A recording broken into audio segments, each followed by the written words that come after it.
Today, guys, we're gonna be doing a push session, the only push session you will ever need in your life. A big compound 5 exercises, and if you only do this in your push day, you don't need to train anything else than this. That said, I'm training you for power. This is not for hypertrophy, this is not for isolation, this is not for time under tension. This is to build muscles that can actually generate power. So guys, we've done pull. Today we pushing, and we are pushing ourselves past any limit we thought we had, because there is no limits. You are the only one that are setting any kind of limits on yourself. Let's go. So you see, guys, there's 2 different ways you can live your life. Whether it is in the gym, in business, in relationships, or wherever. Either you live your life like 99% of the average ones, or you live your life like the 1%, the beast mode, the fucking underdogs. And this is a proper underdog session. Today, guys, we are murdering your muscles. You are going to drop dead on that floor, and then you're gonna get up and keep working. First exercise, boys, incline bench. Why? We're gonna be doing only one type of bench, and if you're choosing any type of bench, incline is the one. Why? Because it trains the upper chest, it trains the mid chest. The lower chest, we're gonna be doing on different compound exercises. So if you're only doing a flat one, you're getting the mid, you're getting some of the low, but you're getting very little on the top. And the top chest is very important. Dropping shots. TK. Guys, what you wanna be thinking about in an incline bench? A lot of changes from a normal bench to an incline. But one thing that doesn't change is your power position. So number 1, you get first in a power position. And you know what that is, right? Shoulder blades contracted, lower back off the bench. You don't want to be sitting like a grandma on the bench when you're pressing 100 plus kilos. So arch your back, lower back never gets to touch the bench. Keep your shoulder blades together.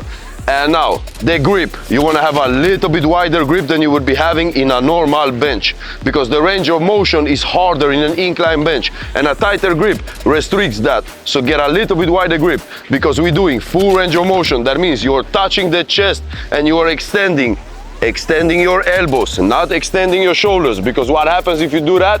You don't train chest and you don't maintain power position. So guys, remember, full range of motion is until elbows are extended, not until the shoulders are extended.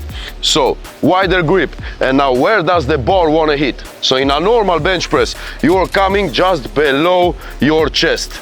Here you want to come as high up on your chest as possible, so you're almost coming to your throat. And where are you pushing? Exactly the opposite what you would be doing in a normal bench. In a normal bench, you want to be pressing away from your face. In an incline, you're pressing just over your face, because that puts the upper part of your chest in maximal tension. And a pro tip, guys, is think that when you are coming up, you want your biceps to be meeting.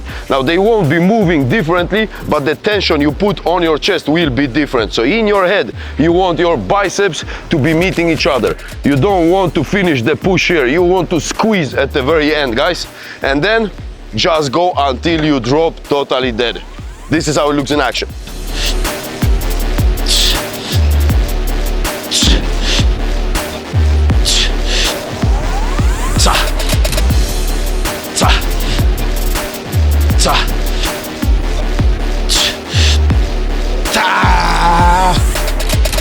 And while we're starting with an incline bench, yes, you have to be starting exactly how I do it, and you have to do the exercises in that order I tell it, because now your shoulders are warmed up and ready for exercise number 2. So let's go, guys. All right, guys, second exercise, basic in any pushing system, is a military press. All other presses is good, but this is the daddy of all the presses. And if you're not doing military press, you are not doing nothing when it comes to hardcore, basic, and the real type of doing pressing. Now, what do you want to be thinking about in a military press? There is a couple of things to do to protect your lower back and to protect your shoulders, because military press is a basic compound exercise and it needs to be done heavy. You don't play with this, you go hardcore on this. So the first thing to think about is your stance. Guys, this stance does not exist for a man. Never. Not in the gym, not at home, never. You are not allowed to stand like this. Stand like a fucking man. Open your legs out wide so you can have a frame to stand on. You're gonna be having some heavy ass weight coming over your head. You wanna be controlling that weight. So number 1 is a proper stance. Number 2, extend your body.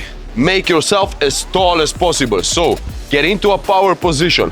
But not only about shoulders back, extend your rib cage, make your body as tall as possible, because now you will have a weight that wants to crush your spine together. You don't want to be standing like this and assisting it to crush you.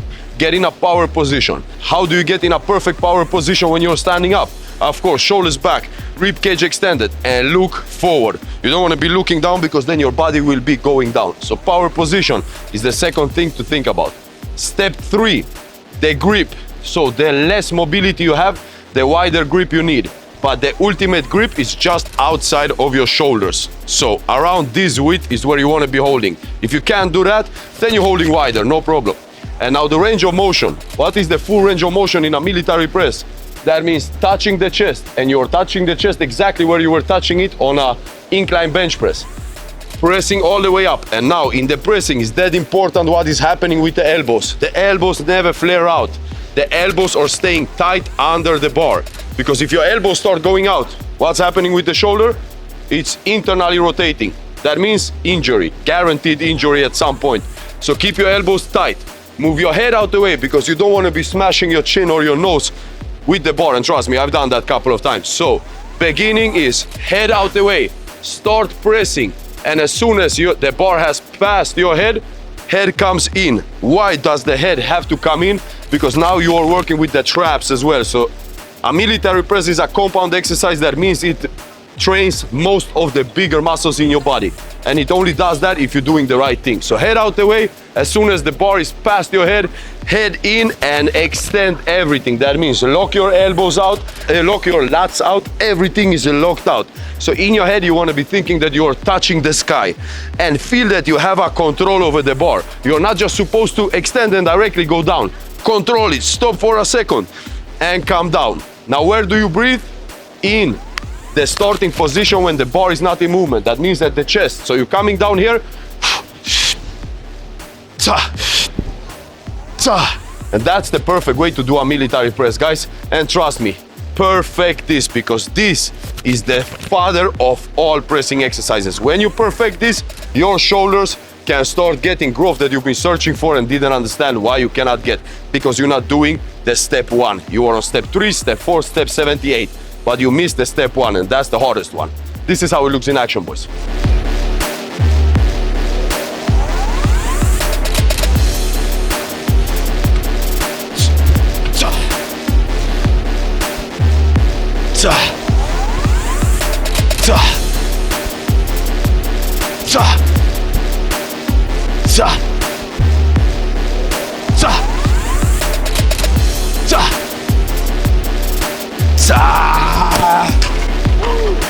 Now guys, what's dead important when you're pressing?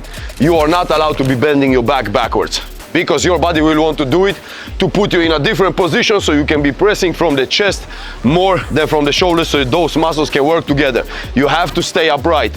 So you saw how I was doing it. My chest was extended forward, but I was not bending backwards. Make sure that doesn't happen, because if it does, you're not maximizing your shoulders and you're risking your lower back. So make sure to stay straight. Be straight, my friend. Be very straight. Let's go. 2 down, 3 to go. All right, guys. And the third exercise in this ultimate pushing session is dips. You can never be without this basic exercise. Now, there is many different ways to do this. And of course, you're starting where you at. So if you are starting at a machine that you have to assist yourself, then that is where you at. Or if you are enough with handling your body, then that's where you're working. But as soon as you can be doing more than 8, maximally 10 reps, you have to start weighting this exercise down. That means you need a belt and you need to put some weights, because when you're doing compound exercises, when you're doing like the basic exercises that engage many muscle groups, you don't want to be repping them out. They are here for power, they are here to build strength. This is not isolating exercises, so you have to be doing them heavy. And heavy means 8-10 reps maximally. So guys, if you know that you are repping out 20 plus dips, definitely belt on, weights on, and be between 6 and 10 reps. That is where you're building strength. Now what you want to be thinking in dips, guys, number 1 is the position of your body. You never want to be doing a dip straight, because then you, first of all, injuring your shoulders. Second of all, you're not getting full range of motion. And third of all, you're not getting stronger, you're not getting better, and you're not targeting the chest. So number 1 is where you put your body, and your body should be tilted forward. Now, that requires a lot of strength in your triceps and a lot of stability in your shoulders. So if you cannot be doing that perfectly, focus on being as much tilted forward as possible. Now, what assists with that? You have to have your legs bent behind you, and you have to have your kinetic chain tense. That means you have to be in a power position, you have to have your lower back tensed, your glutes needs to be actively tensed. They don't tense themselves in a dip because your legs are just hanging freely, right? So you have to actually tense your glutes, you have to tense your hamstrings and tense every single muscle in your body except of that. Dips is compound, and in compounds you're tensing everything. So first step is to tilt forward, second step, go as deep as you can, coming up, squeezing the chest. Now in dips, focus on tensing the chest from the bottom position. You might not have the mind-muscle connection yet to be able to feel it. Still think about it. This is how you will establish a mind-muscle connection. So at the bottom position, before you bounce back up, stop for a second, tense your chest, and then make sure that you're pushing from the chest mainly, and you will slowly start noticing that I actually feel my chest more than my triceps, and that's how it should be. So guys, this is how it looks in action. Coming up in the position, bending your legs behind you, tensing your glutes, tensing your lower back, power position, leaning forward and dipping as much as you can, and come up.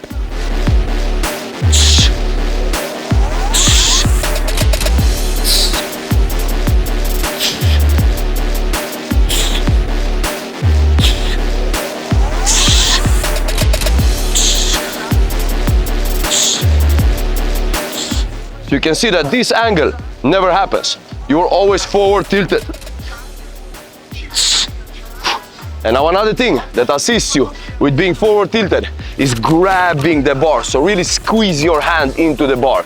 And if your hand is sweaty, where you won't have control over your hands fully, that means you won't feel that squeeze. And you know what helps with that? Chalk.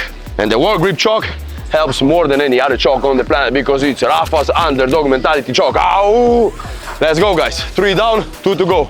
All right, guys. The fourth exercise in this complete pushing session, all you will ever need when it comes to pushing sessions, not bench press. What is the basics of all pushing? That's push-ups, right? And we're gonna be doing the next hardest version of push-ups. Why the next hardest version of push-ups? Because I will explain to you how you do the hardest. It's just a different set of equipment and most people don't have access to this. But the system, the technicality is exactly the same. So what kind of push-ups are we doing? Well, push-ups on kettlebells with legs elevated. Guys, this is putting your chest, this is putting your shoulders under maximal force, maximal tension, full range of motion, and a range of motion that probably your shoulders never been in if you are not used to doing these exercises. That means this is a push-up, yes, but this is not just a chest exercise. This is a crazy front delts exercise, guys. And now, what do you want to be thinking about in this one? First of all, grab some big ass kettlebells, the biggest you can, because the smaller they are, the more instability they are bringing. So start yourself out, if this is the first time you're doing it, on big kettlebells, slowly progress down to smaller ones. So of course, the smaller the kettlebell, the harder the exercise, but in beginning you want to try yourself out on as good stability as you can have on a kettlebell. What's the second thing to think about? Well, like everywhere, power position. Guys, if you don't do power position and if you don't maintain power position, you are risking your shoulders madly, and especially in this exercise because you're going for an extended range of motion. That means your shoulder is going to be really pushed to its limits. And the third thing you want to be thinking about, keep your core tight, because especially in these feet elevated kettlebell push-ups, your body will want to fall down like this. You don't want to be collapsing. You want to be feeling that you are in full control. Everything is keeping together, no matter if you are at the bottom of the movement or at the top. The body doesn't change its position. And for that, you need to keep tension in your core, in your lower back, your glutes. This is a compound exercise as well, guys. So just tense your whole body. Maintain power position. And the last thing to think about, go as deep as you possibly can. Try yourself, challenge yourself. It's not the end of the world if you go too deep and you cannot come back, because I mean you can just lay down on the floor and get out from the position there. So try yourself, because the reason we are elevating the feet, the reason we are keeping our hands on kettlebells is for you to be able to go deeper than you can do in a normal floor push-ups. And guys, what is the position of the kettlebells? So you see, you have to have the handles targeted in 45 degrees. They should not be straight. because that puts your shoulders in the wrong angle. So they have to be in 45 degrees, because now you will be pushing a little bit like this. That means easier to maintain power position than if you would be here, and protecting your shoulder, but you're also targeting the lower chest more. If you've seen my chest video, the 4 reasons you are not smashing your lower chest, this is one of the biggest reasons. Hands are in the wrong position. So here, keeping them in this position, so that means it's targeting the lower chest more.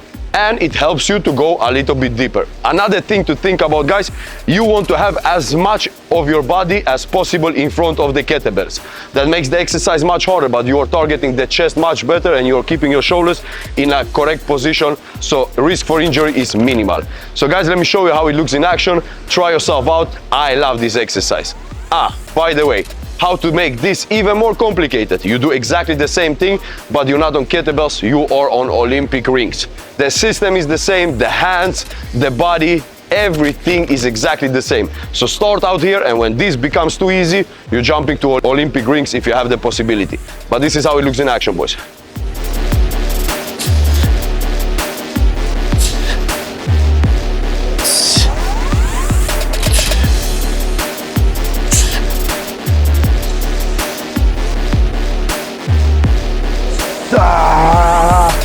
Woo! Guys, mad exercise. Trust me, don't sleep on this one. It's a man maker. You will feel your chest under so much tension. No other exercise will be able to give that to you except of kettlebells and Olympic rings. Oh, well done, guys. Like, subscribe and share, but don't disappear yet. We got one more to go, and this is just a pure power pushing exercise for your whole body. Let's roll. All right, guys, the last exercise in this ultimate pushing session, it has to be a sledge push, guys. I mean, there is not an exercise where you can use so much muscles as you do in a sledge push if it's heavy. So you have to go heavy on this one, guys. And now, when you are going heavy, there is a couple of things that you have to be changing from if you are doing moderate. And I guess that you guys have been doing the moderate weight. So first of all, what do you want to be changing? You have to put the center of gravity much lower. So you cannot be pushing from here when there is some heavy ass weight on this, because you will just be getting nowhere. You have to get much lower. So you're pushing from as low as you possibly can. This is the position you are pushing from. And now, to get it started, you cannot have your hands extended. You have to be pushing from your whole body. And the first thing that happens in the start is that you are here, and now you're deciding that I'm starting. So you are using your body weight to start giving it a push, so it starts moving a millimeter, and then you just pound it out with the legs. You just push as hard as you possibly can. Guys, focus on staying on your toes non-stop. You never want to be putting your feet down flat. You are non-stop on the toes. And now, in this exercise, you're transferring the power from the legs through your core up to the upper body to be able to move the heavy weight. And what is required to be able to transfer power from one muscle to another?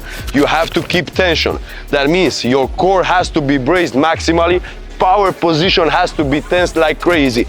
That means shoulders back, but not only that, shoulders back and everything tight together. Think that you want to create your body as a powerhouse. Everything, your chest, your lats, your neck, everything is squeezed together like that. You will be able to generate much more power instantly. You will notice that the weight you used to struggle with when you weren't focusing on these things suddenly becomes nothing. So guys, lower down, tense everything, look up and push for your life. Trust me, guys, you want to be doing this for at least 50 meters. Total monster exercise, guys. I always finish off my push sessions with a sledge push. Beats the heart up, beats the muscles up, beats the time under tension up, because you are under tension non-stop. It's just a magical exercise and maximizes all your hormones. And this is how it looks in action.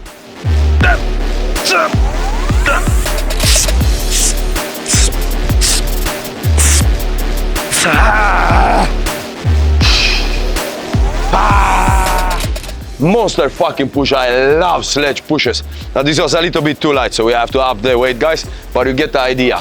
Push from every single millimeter of your body, generate all the power you got. Ow! This is how you build, man, guys. Now you got a pull session, now you got a push session, and I will deliver you a leg session according to these ones. That's it for today, guys. Like, share, subscribe, drop a comment if you like this, and let's build, man. Ow!